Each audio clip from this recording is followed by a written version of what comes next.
Hi friends, मैं सुजाता आप सबको स्वागत करती हूँ मेरे YouTube चैनल पर। आज मैं आप सबके लिए ले आई हूँ प्रभु श्री रामचंद्र जी के परम भक्त श्री हनुमान जी के एक महत्वपूर्ण कार्य जो कि था देवी सीता का संधान। जब राक्षस राज रावण अपनी कपटता से माता सीता को अपहरण करके लंका नगरी पर ले गया, तब प्रभु श्री रामचंद्र जी और भ्राता लक्ष्मण ने चारों ओर माता सीता का संधान करने लगे और उनके संधान में कर प्रभु श्री रामचंद्र जी ने जटायु से मिले और जटायु के बातानुसार वानर राज सुग्रीव जी से अपना मित्रता स्थापना किए। सुग्रीव जी के परम विश्वस्त थे प्रभु श्री हनुमान जी, जो कि प्रभु श्री रामचंद्र जी के परम भक्त थे।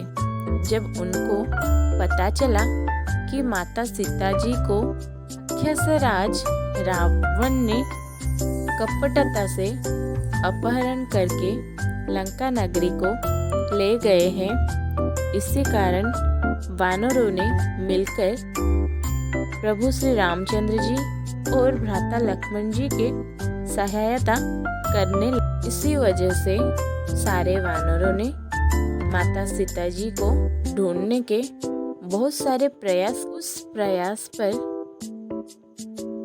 बाधा उत्पन्न किए समुद्र राज जी ने, क्योंकि लंका नगरी को पहुंचने के लिए उनको समुद्र का पार होना पड़ता, लेकिन वानरों के लिए समुद्र को पार करना असंभव है। इसी कारण से जांबवान ने प्रभु श्री हनुमान जी के लुकायित शक्ति को उन्मोचित किए, जिसके कारण हनुमान जी अपने बाल्यावस्था में जिस तरह से उड़ सकते थे और अपार शक्ति के अधिकारी थे, वो सारे बातें भूल गए थे। लेकिन जांबवान जी के याद दिलाने से वो सारी बातें उनको याद आ गई और सारी शक्तियाँ भी उनको वापस मिल गई। पवन जी से प्रभु श्री हनुमान जी को मिला हुआ उड़ने की वरदान से श्री हनुमान जी ने समुद्र के ऊपर उड़ने लगे लंका के ओर। और इसी प्रयास में भी बहुत सारे राक्षसों को सामना करना पड़ा प्रभु श्री हनुमान जी को, लेकिन सारे राक्षसों को जय करने के बाद प्रभु श्री हनुमान जी जाकर लंका नगरी में पहुंच जाते हैं। लंका नगरी में प्रवेश करते ही प्रभु श्री हनुमान जी को सामना करना पड़ता है लंका नगरी के देवी लंकिनी को। उनको भी परास्त कर प्रभु श्री हनुमान जी ने रावण के महल के ओर चलने लगे देवी सीता माता के खोज के लिए। उस महल के चारों तरफ श्री हनुमान जी बार बार चक्कर लगाने लग पड़ते हैं, लेकिन वहाँ पर वो माता सीता जी को नहीं पाते। वो सैनिक के बीच में बातचीत को समझकर जान पाते हैं कि देवी सीता को लंका के राजा रावण ने अशोक वाटिका नाम के सुंदर वाटिका में रखे हैं, इसलिए वो अशोक वाटिका के ओर चल पड़ते हैं। अशोक वाटिका में पहुंच के वो देखते हैं एक सुंदर स्त्री जो कि अपने मन को शांत और स्थिर रखकर धैर्यशील बन अपने प्रभु के भावना में मग्न उसी सुंदर स्त्री के चारों तरफ राक्षसों ने प्रहरी देते हुए जा रहे हैं और जटा नाम के एक राक्षसी ने माता सीता को राक्षसों के नजरों से बचाने की कोशिश कर रही है।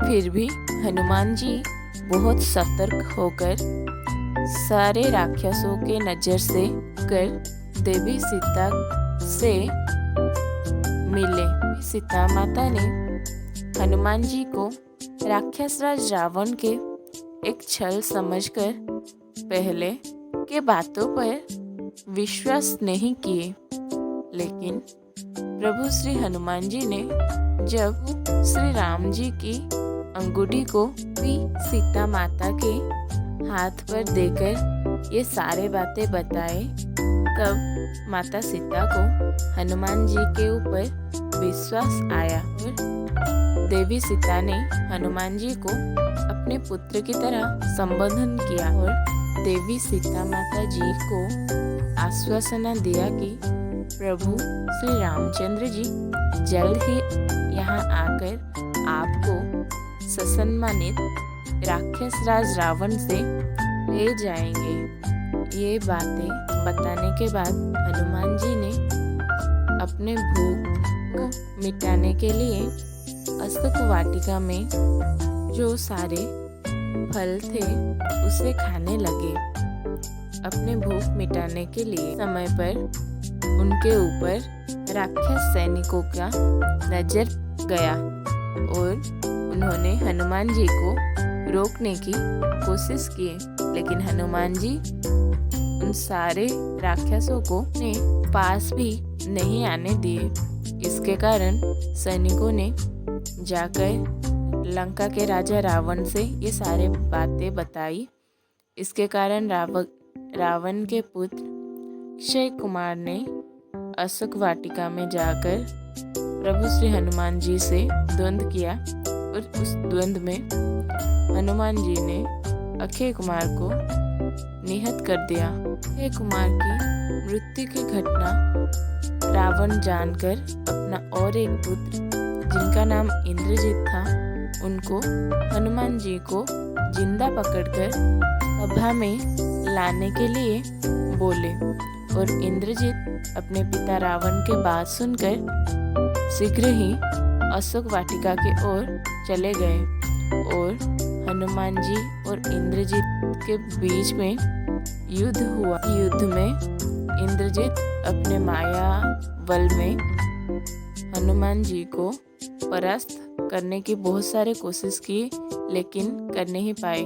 इसीलिए वो श्री हनुमान जी के ऊपर ब्रह्मास्त्रों का प्रयोग करे और हनुमान जी प्रभु ब्रह्मा को मान देने के कारण अस्त्र के सामने कमजोर हो गए और इंद्रजीत ने उनको बंदी बनाकर रावण के सभा में ले गए।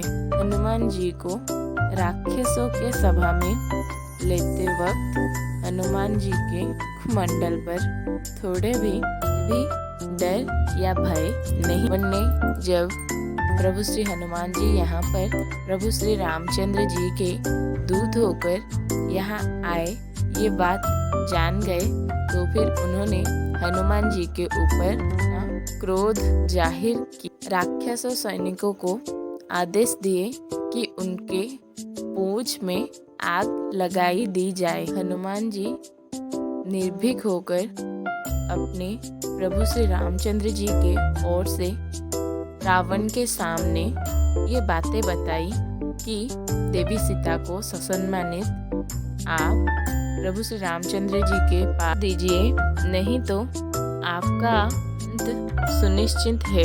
सुनकर रावण को बहुत ही ज्यादा गुस्सा आया और उन्होंने प्रभु श्री हनुमान जी के पूंछ पर आग लगाने की आदेश दे दिए। हनुमान जी के पूंछ में आग लगाने के बाद सारे राक्षसों ने हनुमान जी को देखकर हंसने लगे। हनुमान जी धैर्यशील होकर इस मौके को भी लंका नगरी के दुर्भाग्य बनने पर मजबूर कर दिए।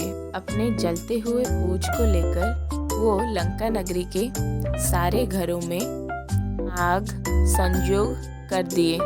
इस वजह से लंका वह अग्नि व्यापने लगी। इसके कारण लंका नगरी में बहुत ही धन जीवन के हानि हुआ। हनुमान जी ने अपने प्रभु श्री राम जी के रखी आस्था के कारण खुद को कष्ट होते हुए राक्षसों की नगरी लंका को दहन करने में सक्षम। लंका नगरी को दहन करने के बाद श्री हनुमान जी जाकर माता सीता को मिलकर वहां से निकल पड़ते हैं प्रभु श्री रामचंद्र जी के पास आने के लिए। माता सीता से आशीर्वाद लेने के बाद प्रभु श्री हनुमान जी लौट आते हैं प्रभु श्री राम जी के पास। आप सबको अगर ये वीडियो अच्छा लगा तो फिर please like share and subscribe कर लेना। जय श्री राम।